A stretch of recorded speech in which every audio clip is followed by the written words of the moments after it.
जगाला सर्वप्रथम क्रांतीचा आणि शांतीचा संदेश देणारे तथागत सिद्धार्थ गौतम बुद्ध मृत्यूच्या मैदानात मर्दाच्या मनगट आणि ध्येयाच्या धुंदीनं झुंज करून स्वराज्य निर्माण करणारे छत्रपती शिवाजी महाराज, विठू माझा लेकुरवा संगे गोपाळांचा म्या असे म्हणत जुलमी जातीय वाद्यांविरोधात बंड पुकारणारे महात्मा ज्योतिबा फुले, चातुर्वर्ण व्यवस्थेचा चेंडामेंढा करणारे लोक कल्याणकारी राजा राजश्री शाहू महाराज, भारतीय राज्यघटनेचे शिल्पकार, स्वतंत्र भारताचे पहिले कायदेमंत्री, बहुजनांचे कैवारी, दलितांचे पुढारी, बुद्धी सम्राट, महामानव, विश्वरत्न, भारतरत्न डॉक्टर बाबासाहेब आंबेडकर, माता जिजाई, माता भीमाई, माता रमाई, माता अहिल्याई, माता सावित्री या सगळ्या महापुरुषांना आणि महामातांना मी शिवराजे महेश आंबेडकर पहिल्या प्रथमतः विनम्र अभिवादन करून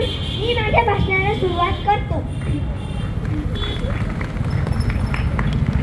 आजच्या कार्यक्रमाचे अध्यक्ष, प्रमुख पाहुणे, वंदनीय गुरुजन वर्ग आणि येथे जमलेल्या माझ्या बंधू भगिनींनो, कोणते आकाश हे तू आम्हा नेले कोठे, कोणते आकाश हे तू आम्हा नेले कोठे, तू दिलेले पंख हे पिंजरे गेले कोठे, तू दिलेले पंख हे पिंजरे गेले कोठे, या भराऱ्या आमच्या ही पाखरांची वंदना, या भराऱ्या आमच्या ही पाखरांची वंदना, भीमराया घे तुझ्या या लेकरांची वंदना, भीमराया घे तुझ्या या लेकरांची वंदना.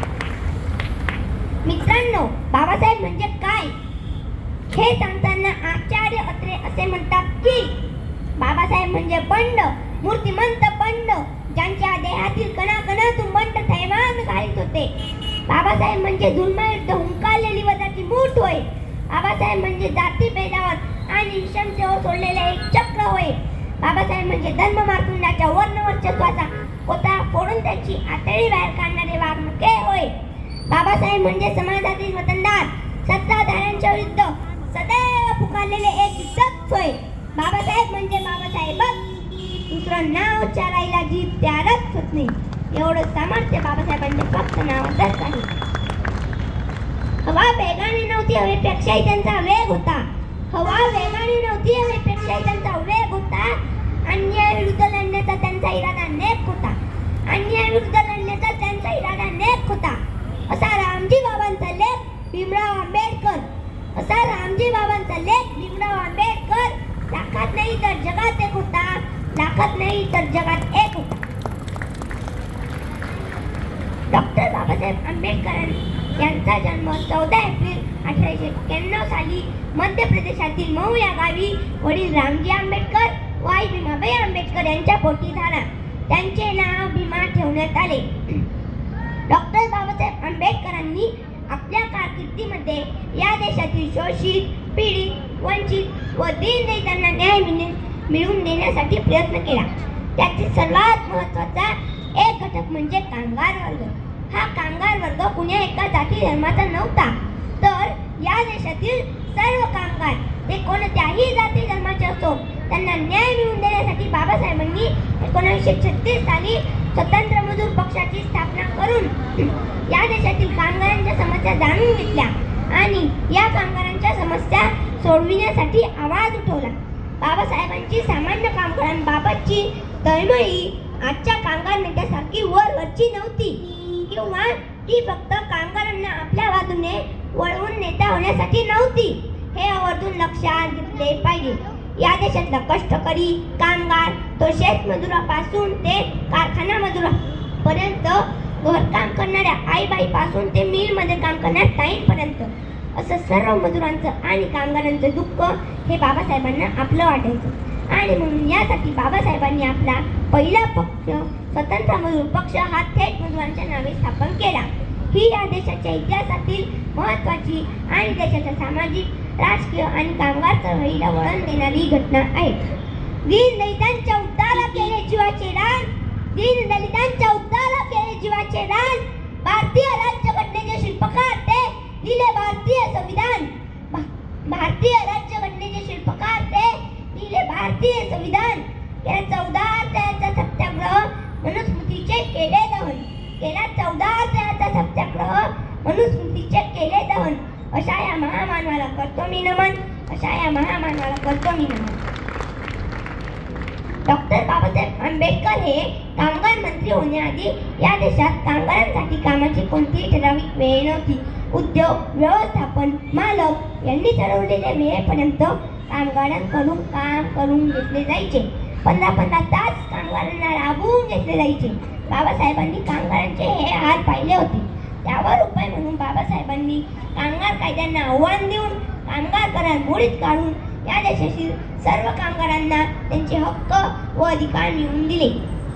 कामगारांच्या कामाचे तास 12 तास, 15 तास, 18 तासांवर 8 तास निश्चित केले. 8 तासांपेक्षा अधिकचे तास हा ओव्हरटाईम म्हणून निश्चित झाला. बाबासाहेबांनी स्त्रियांना शिक्षणाचा अधिकार मिळवून दिला. स्त्रियांना बाबासाहेबांनी पुरुषांप्रमाणे वडिलांच्या संपत्तीत वारसा हक्क मिळवून दिला. बाबासाहेबांनी सर्व समाजातील सर्वसामान्यांना समतेचा अधिकार मिळवून दिला. मौजूद झाली कशी उंची तुझ्या कर्तृत्वाची, मौजूद झाली कशी उंची तुझ्या कर्तृत्वाची. तू जगाला शिकवली व्याख्या माणसातल्या माणुसकीची, तू जगाला शिकवली व्याख्या माणसातल्या माणुसकीची. तू देव नव्हतास, देवदूतही नव्हतास. तू देव नव्हतास, देवदूतही नव्हतास. तू मानवतेची पूजा करणारा खरा महामानव होतास. तू मानवतेची पूजा करणारा खरा महामानव होतास.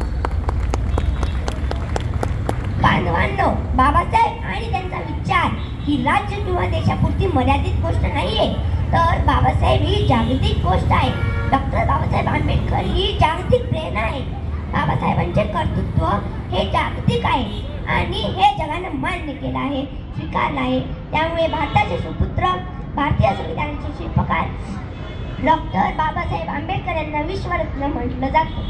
म्हणूनच मला असे म्हणायचे वाटते की कदम ऐसे चलो की निशान बन जाए, कदम ऐसे चलो की निशान बन जाए, काम ऐसे करो कि पहचान बन जाए, काम ऐसे करो कि पहचान बन जाए. यहाँ जिंदगी तो सब लोग जी लेते हैं, यहाँ जिंदगी तो सब लोग जी लेते हैं, मगर जिंदगी जियो तो ऐसे जियो कि सबके लिए एक मिसाल बन जाए, कि सबके लिए एक मिसाल बन जाए. अशा या महामानवाने 6 डिसेंबर 1956 साली अखेर या जगाचा निरोप घेतला. शेवटी मला एक भीम गर्जना म्हणावीशी वाटते. जय भीम, जय भीम, जय भीम. महामानव, बोधिसत्व, परमपूज्य, क्रांती सूर्य, बुद्धी सम्राट, प्रज्ञा सूर्य, कायदे पंडित, भारतीय संविधानाचे शिल्पकार, जगातील सर्वोत्कृष्ट विद्यार्थी, समाज सुधारक, अर्थतज्ञ, भारतातील महिलांचे उद्धारक, शेतकऱ्यांचे नेते, कामगारांचे नेते, बहुजनांचे कैवारी, आधुनिक भारताचे निर्माते, विश्वरत्न, भारतरत्न डॉक्टर बाबासाहेब आंबेडकर यांचा,